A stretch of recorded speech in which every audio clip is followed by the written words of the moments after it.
Hoy en Coffee Letras, poemas de Gustavo Adolfo Bécquer. Cartas literarias a una mujer. Carta 1. En una ocasión me preguntaste, ¿qué es la poesía? ¿Te acuerdas? No sé a qué propósito había yo hablado algunos momentos antes de mi pasión por ella. ¿Qué es la poesía?, me dijiste, y yo, que no soy muy fuerte en esto de las definiciones, te respondí titubeando. La poesía es... Y sin concluir la frase, buscaba inútilmente en mi memoria un término de comparación que no acertaba a encontrar. Tú habías adelantado un poco la cabeza para escuchar mejor mis palabras. Los negros rizos de tus cabellos, esos cabellos que también sabes dejar a su antojo, sombrear tu frente con un abandono tan artístico, pendían de tu sien y bajaban rozando tu mejilla hasta descansar en tu seno, en tus pupilas, húmedas y azules como el cielo de la noche. Brillaba un punto de luz, y tus labios se entreabrían ligeramente al impulso de una respiración perfumada y suave. Mis ojos que, a efecto sin duda de la turbación que experimentaba, habían errado un instante sin fijarse en ningún sitio, se volvieron entonces instintivamente hacia los tuyos, y exclamé al fin, la poesía eres tú. ¿Te acuerdas? Yo aún tengo presente el gracioso ceño de curiosidad burlada, el acento mezclado de pasión y amargura con que me dijiste: ¿crees que mi pregunta solo es hija de una vana curiosidad de mujer? Te equivocas. Yo deseo saber lo que es la poesía, porque deseo pensar lo que tú piensas, hablar lo que tú hablas, sentir con lo que tú sientes, penetrar por último en ese misterioso santuario en donde a veces se refugia tu alma y cuyo dintel no puede traspasar la mía. Cuando llegaba a este punto se interrumpió nuestro diálogo. Ya sabes por qué. Algunos días han transcurrido. Ni tú ni yo lo hemos vuelto a renovar, y sin embargo, por mi parte, no he dejado de pensar en él. Tú creíste, sin duda, que la frase con que contesté a tu extraña interrogación equivalía a una evasiva galante. ¿Por qué no hablar con franqueza? En aquel momento di aquella definición, porque la sentí, sin saber siquiera si decía un disparate. Después lo he pensado mejor, y no dudo al repetírtelo. La poesía eres tú. ¿Te sonríes? Tanto peor para los dos. Tu incredulidad nos va a costar a ti el trabajo de leer un libro y a mí el de componerlo. ¡Un libro!, exclamas palideciendo y dejando escapar de tus manos esta carta. No te asustes. Tú lo sabes bien. Un libro mío no puede ser muy largo. Erudito, sospecho que tampoco. Insulso, tal vez. Mas para ti, escribiéndolo yo, presumo que no lo será, y para ti lo escribo. Sobre la poesía no ha dicho nada casi ningún poeta, pero en cambio hay bastante papel emborronado por muchos que no lo son. El que la siente se apodera de una idea, la envuelve en una forma, la arroja en el estadio del saber y pasa. Los críticos se lanzan entonces sobre esa forma, la examinan, la disecan y creen haberla comprendido cuando han hecho su análisis. La disección podrá revelar el mecanismo del cuerpo humano, pero los fenómenos del alma, el secreto de la vida, ¿cómo se estudian en un cadáver?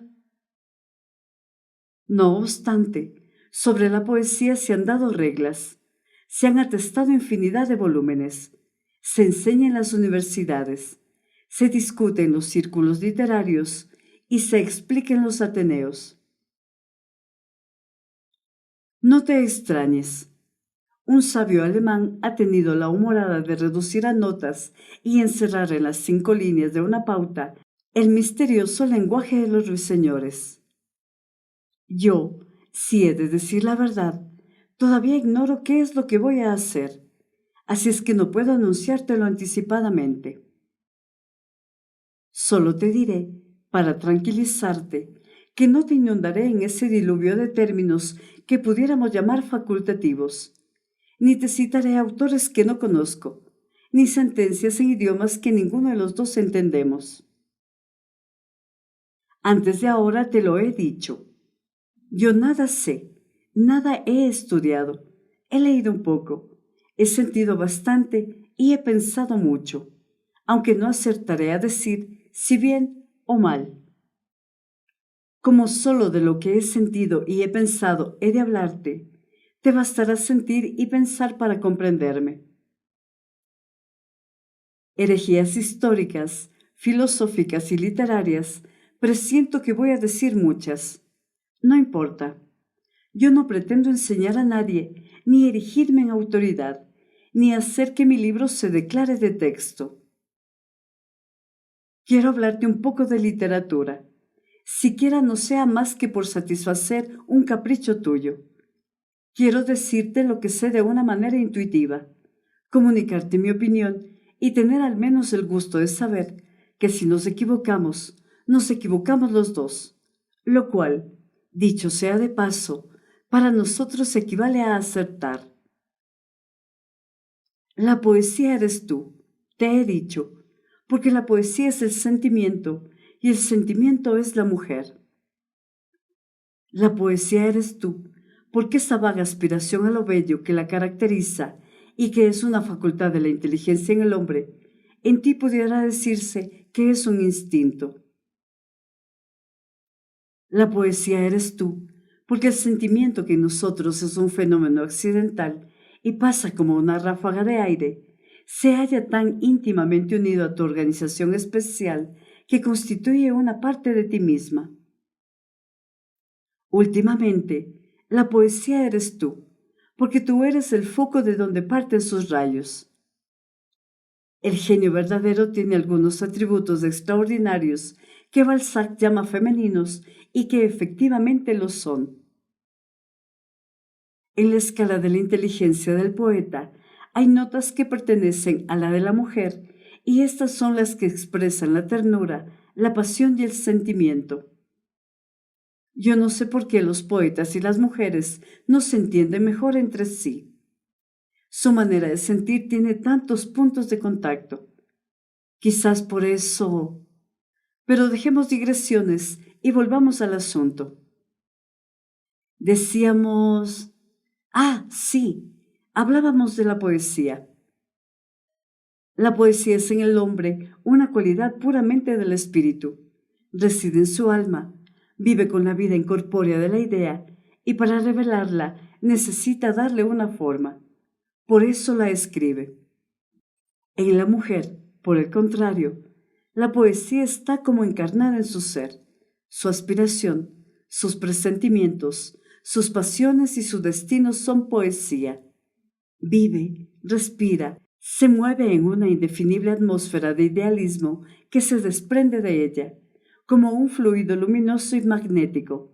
Es, en una palabra, el verbo poético hecho carne. Sin embargo, a la mujer se la acusa vulgarmente de prosaísmo. No es extraño. En la mujer es poesía casi todo lo que piensa, pero muy poco de lo que habla. La razón yo la adivino, y tú la sabes. Quizá cuando te he dicho lo habrás encontrado confuso y vago. Tampoco debe maravillarte. La poesía es al saber de la humanidad lo que el amor a las otras pasiones. El amor es un misterio. Todo en él son fenómenos a cual más inexplicables. Todo en él es ilógico. Todo en él es vaguedad y absurdo. La ambición, la envidia, la avaricia, todas las demás pasiones tienen su explicación y aún su objeto, menos la que fecundice el sentimiento y lo alimenta. Yo, sin embargo, la comprendo. La comprendo por medio de una revelación interna, confusa e inexplicable.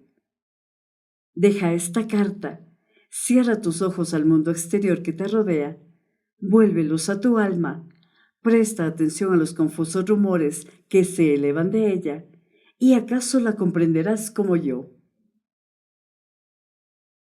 Carta 2. En mi anterior te dije que la poesía eres tú, porque tú eres la más bella personificación del sentimiento, y el verdadero espíritu de la poesía no es otro. A propósito de esto, la palabra amor se deslizó de mi pluma en uno de los párrafos de mi carta. De aquel párrafo hice el último, nada más natural. Voy a decirte el porqué. Existe una preocupación bastante generalizada, aún entre las personas que se dedican a dar formas a lo que piensan, que a mi modo de ver es, sin parecerlo, una de las mayores. Si hemos de dar crédito a los que de ella participan, es una verdad tan innegable que se puede elevar a la categoría de axioma, el que nunca se vierte la idea con tanta vida y precisión como en el momento en que ésta se levanta semejante a un gas desprendido y enardece la fantasía y hace vibrar todas las fibras sensibles, cual si las tocase una chispa eléctrica. Yo no niego que suceda así. Yo no niego nada. Pero por lo que a mí toca, puedo asegurarte que cuando siento no escribo. Guardo, sí, en mi cerebro escritas, como en un libro misterioso, las impresiones que han dejado en él su huella al pasar. Estas ligeras y ardientes, hijas de la sensación, duermen allí agrupadas en el fondo de mi memoria, hasta el instante en que, puro, tranquilo, sereno y revestido, por decirlo así, de un poder sobrenatural, mi espíritu las evoca y tienden sus alas transparentes que bullen con un zumbido extraño y cruzan otra vez a mis ojos como en una visión luminosa y magnífica. Entonces nos siento ya con los nervios que se agitan, con el pecho que se oprime, con la parte orgánica y material que se conmueve al rudo choque de las sensaciones. Entonces nos siento ya con los nervios que se agitan, con el pecho que se oprime, con la parte orgánica y material que se conmueve al rudo choque de las sensaciones producidas por la pasión y los afectos. Siento, sí, pero de una manera que puede llamarse artificial. Escribo como el que copia de una página ya escrita.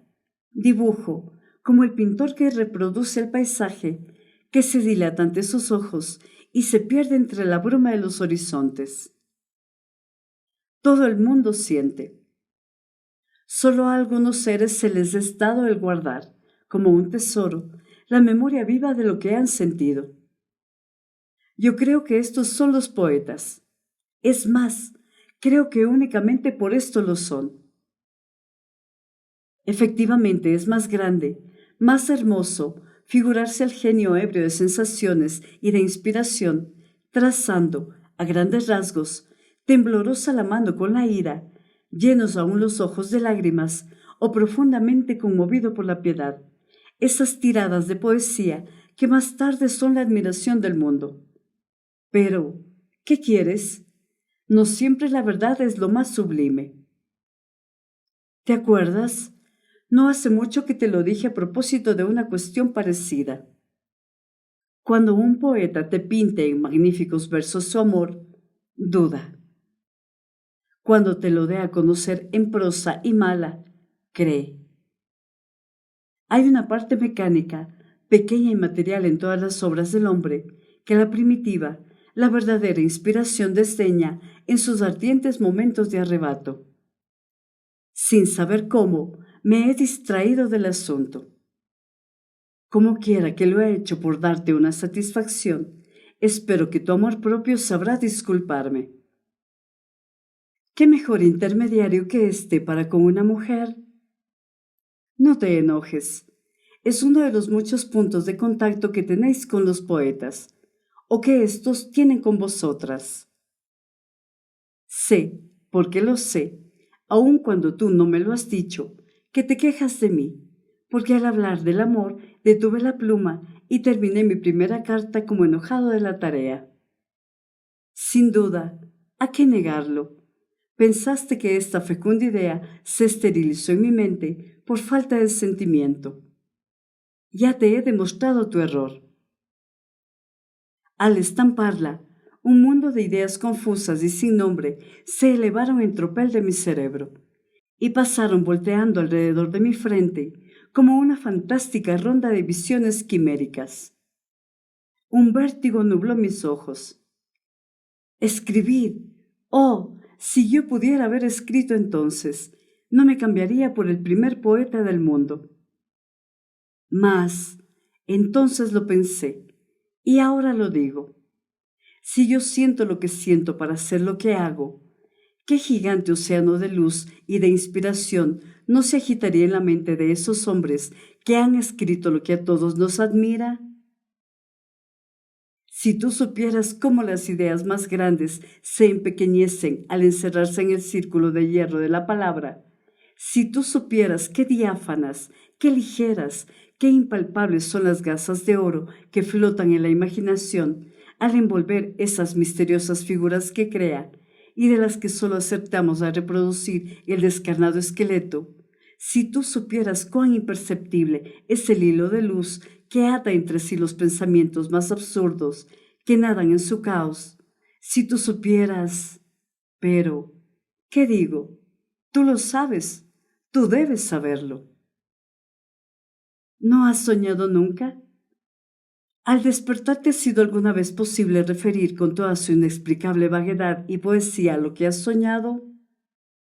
El espíritu tiene una manera de sentir y comprender especial, misteriosa, porque él es un arcano, inmensa, porque él es infinito, divina, porque su esencia es santa. Como la palabra, como un idioma grosero y mezquino, insuficiente a veces para expresar las necesidades de la materia, ¿podrá servir de digno intérprete entre dos almas? Imposible. Sin embargo, yo procuraré apuntar, como de pasada, algunas de las 1000 ideas que me agitaron durante aquel sueño magnífico en que vi al amor envolviendo a la humanidad, como en un fluido de fuego, pasar de un siglo en otro, sosteniendo la incomprensible atracción de los espíritus, atracción semejante a la de los astros, y revelándose al mundo exterior por medio de la poesía, único idioma que acierta a balbucear alguna de las frases de su inmenso poema. Pero, ¿lo ves? Ya quizá ni tú me entiendes, ni yo sé lo que me digo. Hablemos como se habla. Procedamos con orden. El orden, lo detesto y sin embargo es tan preciso para todo. La poesía es el sentimiento, pero el sentimiento no es más que un efecto, y todos los efectos proceden de una causa, más o menos conocida. ¿Cuál lo será? ¿Cuál podrá ser lo de este divino arranque de entusiasmo, de esta vaga y melancólica aspiración del alma, que se traduce al lenguaje de los hombres por medio de sus más suaves armonías, sino el amor? Sí, el amor es el manantial perenne de toda poesía, el origen fecundo de todo lo grande, el principio eterno de todo lo bello y, digo el amor, porque la religión, nuestra religión, sobre todo, es amor también, es el amor más puro, más hermoso, el único infinito que se conoce, y solo a estos dos actos de la inteligencia puede volverse el hombre cuando desea luz que alumbre en su camino, inspiración que fecundice su vena estéril y fatigada. El amor es la causa del sentimiento, pero ¿qué es el amor? Ya lo ves, el espacio me falta, el asunto es grande y... ¿Te sonríes? ¿Crees que voy a darte una excusa fútil para interrumpir mi carta en este sitio? No, ya no recurriré a los fenómenos del mío para disculparme de no hablar del amor.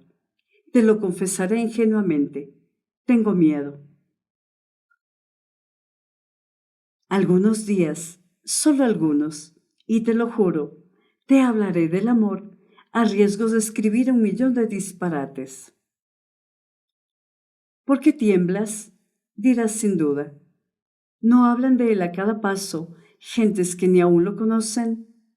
¿Por qué no has de hablar tú que dices que lo sientes?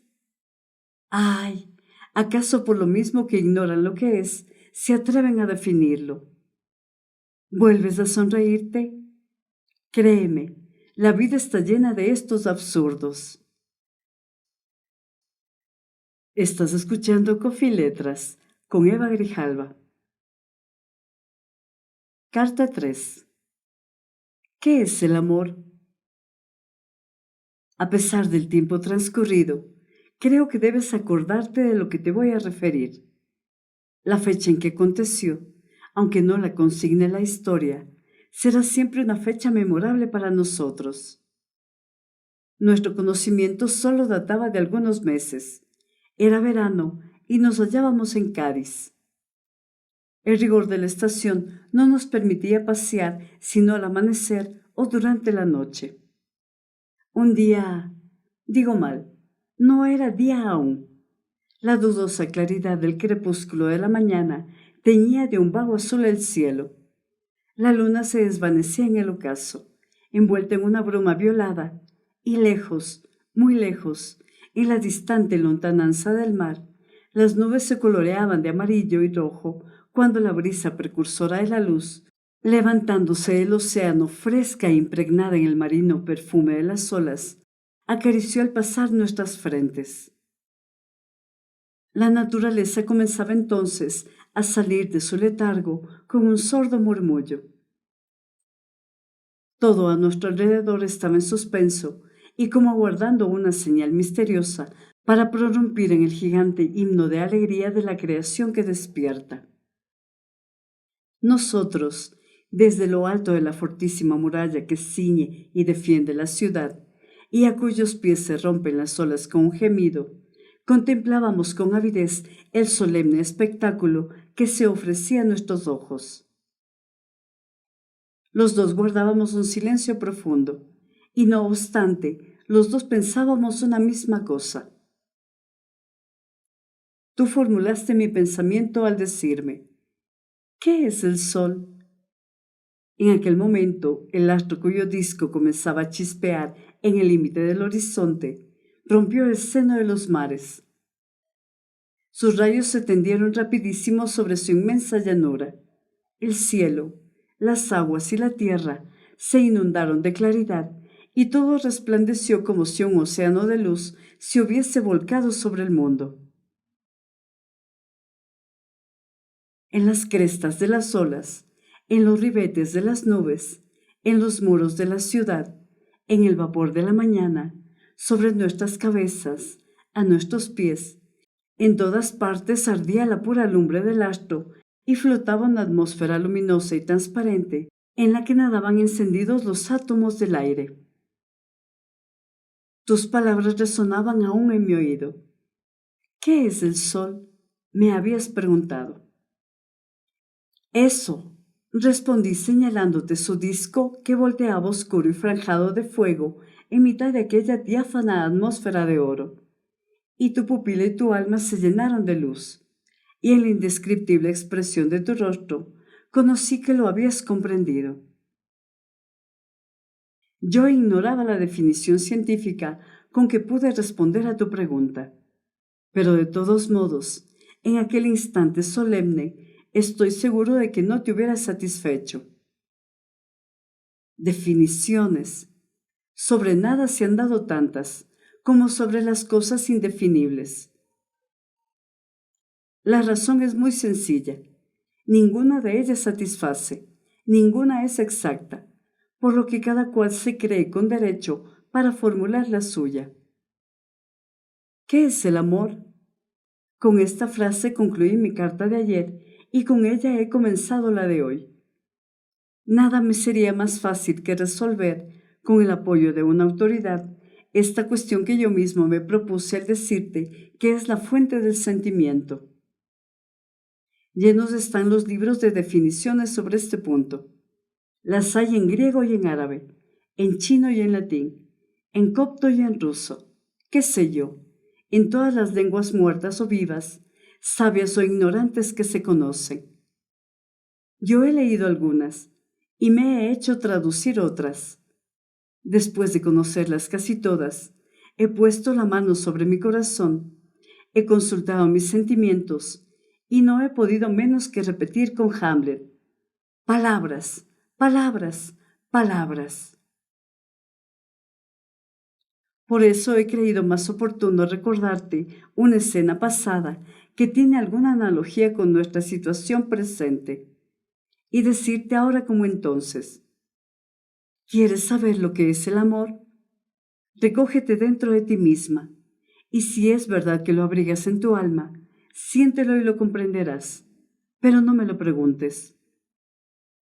Yo solo te podré decir que Él es la suprema ley del universo, ley misteriosa por la que todo se gobierna y rige, desde el átomo inanimado hasta la criatura racional, que de Él parten y a Él convergen como a un centro de irresistible atracción todas nuestras ideas y acciones, que está, aunque oculto, en el fondo de toda cosa y, efecto de una primera causa, Dios, es a su vez origen de esos mil pensamientos desconocidos, que todos ellos son poesía, poesía verdadera y espontánea que la mujer no sabe formular, pero que siente y comprende mejor que nosotros.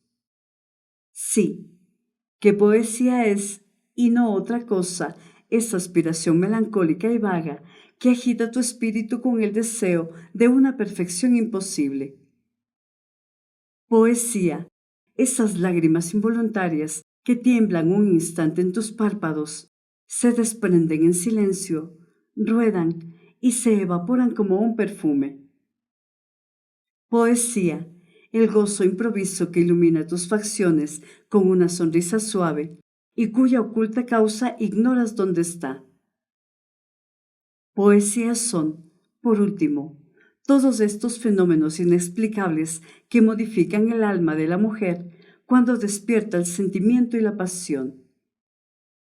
Dulces palabras que brotáis del corazón, asomáis al labio y morís sin resonar apenas, mientras que el rubor enciende las mejillas. Murmullos extraños de la noche, que imitáis los pasos del amante que se espera.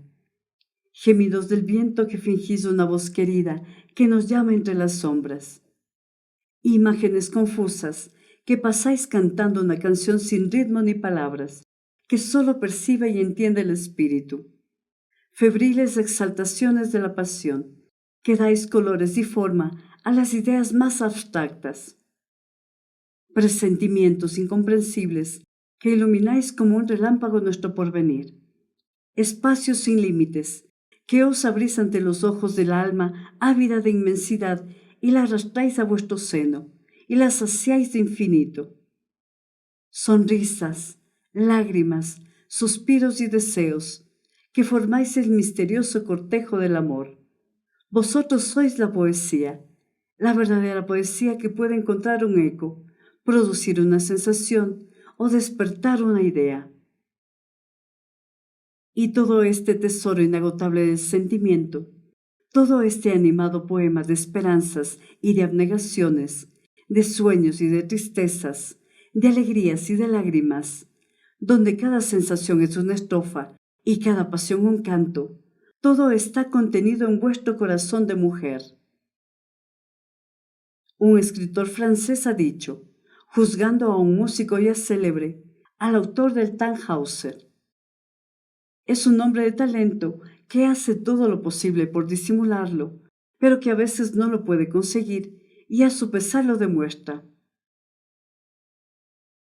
Respecto a la poesía de vuestras almas, puede decirse lo mismo. Pero, ¿qué? ¿Frunces el ceño y arrojas la carta? Va, no te incomodes.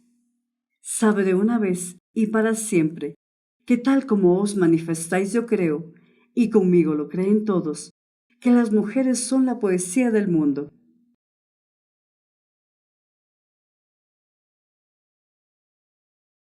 Carta 4. El amor es poesía. La religión es amor. Dos cosas semejantes a una tercera son iguales entre sí. He aquí un axioma que debía ahorrarme el trabajo de escribir una nueva carta. Sin embargo, yo mismo conozco que esta conclusión matemática, que en efecto lo parece, así puede ser una verdad como un sofisma. La lógica sabe fraguar razonamientos inacatables que, a pesar de todo, no convencen. Con tanta facilidad se sacan deducciones precisas de una base falsa. En cambio, la convicción íntima suele persuadir, aunque en el método del raciocinio reine el mayor desorden. Tan irresistible es el acento de la fe. La religión es amor y, porque es amor, es poesía. He aquí el tema que me he propuesto desenvolver hoy. Al tratar un asunto tan grande en tan corto espacio y con tan escasa ciencia como la de que yo dispongo, solo me anima una esperanza. Si para persuadir basta creer, yo siento lo que escribo. Hace ya mucho tiempo yo no te conocía, y con esto excuso el decir que aún no había amado. Sentí en mi interior un fenómeno inexplicable. Sentí, no diré un vacío, porque sobre ser vulgar no es esta la frase propia.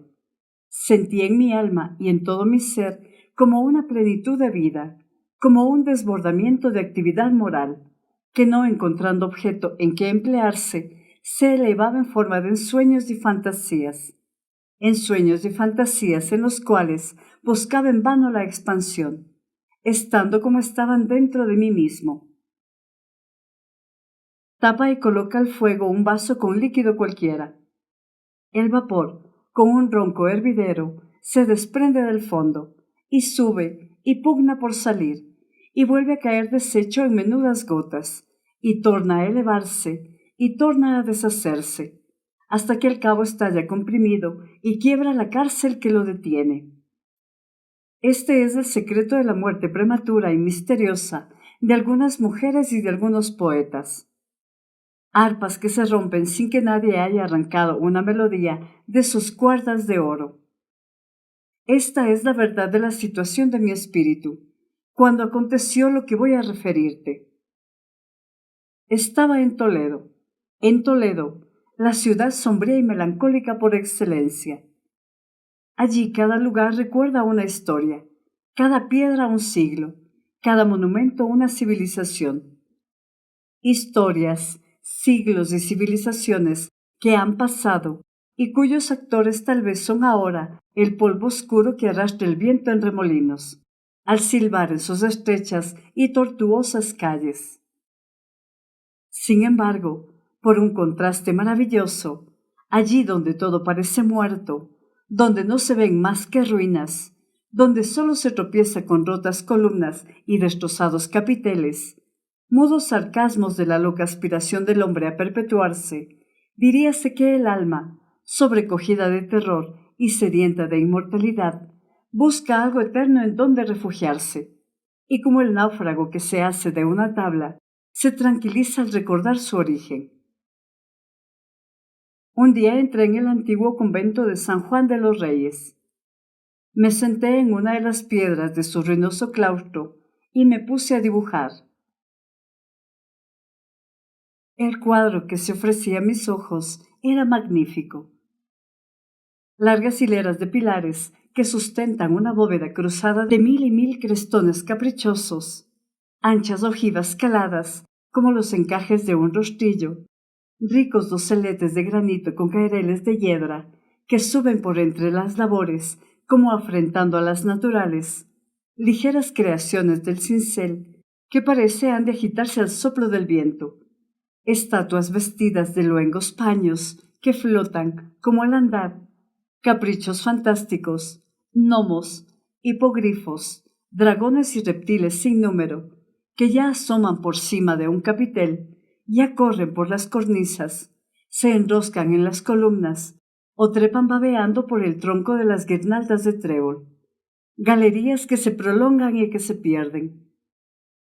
árboles que inclinan sus ramas sobre una fuente, flores risueñas, pájaros bulliciosos formando contraste con las tristes ruinas y las calladas naves, y por último, el cielo, un pedazo de cielo azul que se ve más allá de las crestas de pizarra de los miradores, a través de los calados de un rosetón.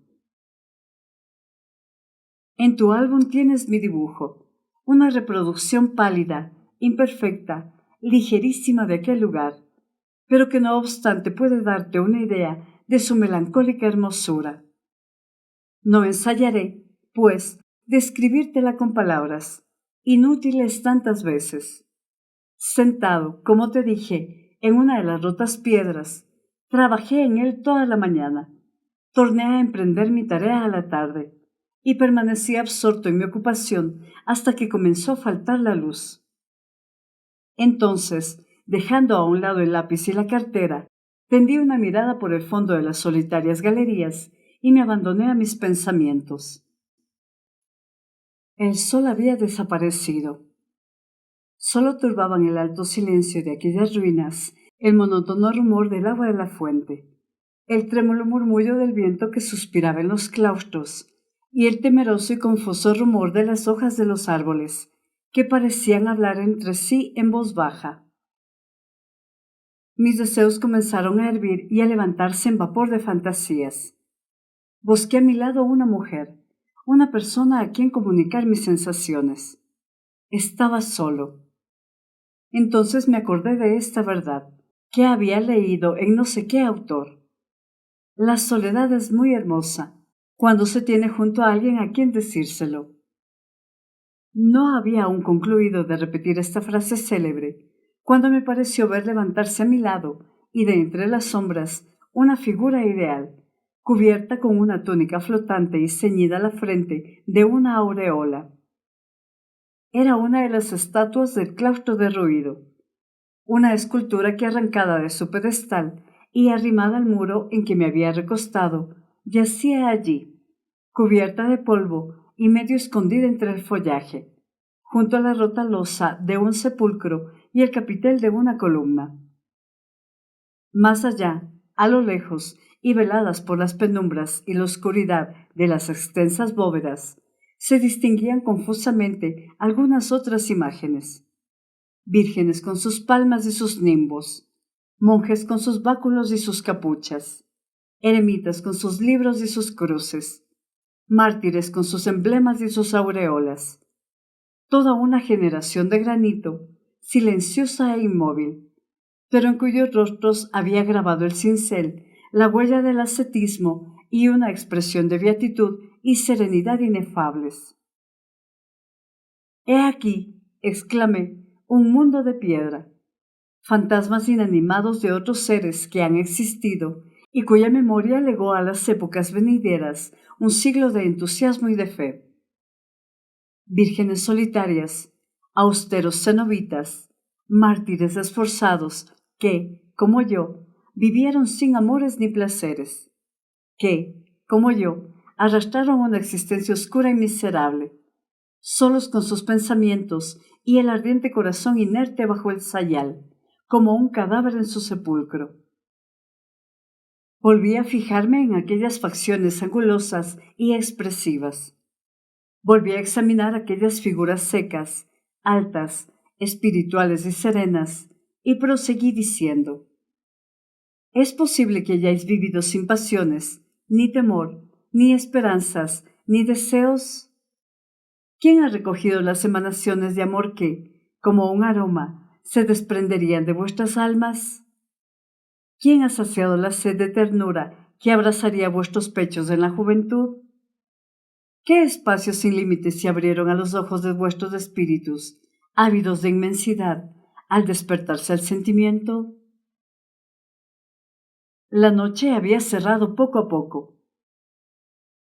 A la dudosa claridad del crepúsculo había sustituido una luz tibia y azul, la luz de la luna que, velada un instante por los oscuros chapiteles de la torre, bañó en aquel momento con un rayo plateado los pilares de la desierta galería. Entonces reparé que todas aquellas figuras, cuyas largas sombras se proyectaban en los muros y en el pavimento, cuyas flotantes ropas parecían moverse, en cuyas demacradas facciones brillaba una expresión de indescriptible, santo y sereno gozo, tenían sus pupilas sin luz, vueltas al cielo, como si el escultor quisiera semejar que sus miradas se perdían en el infinito buscando a Dios. A Dios, foco eterno y ardiente de hermosura, al que se vuelve con los ojos, como a un polo de amor, el sentimiento de la tierra. Coffee Letras, literatura con voz de mujer.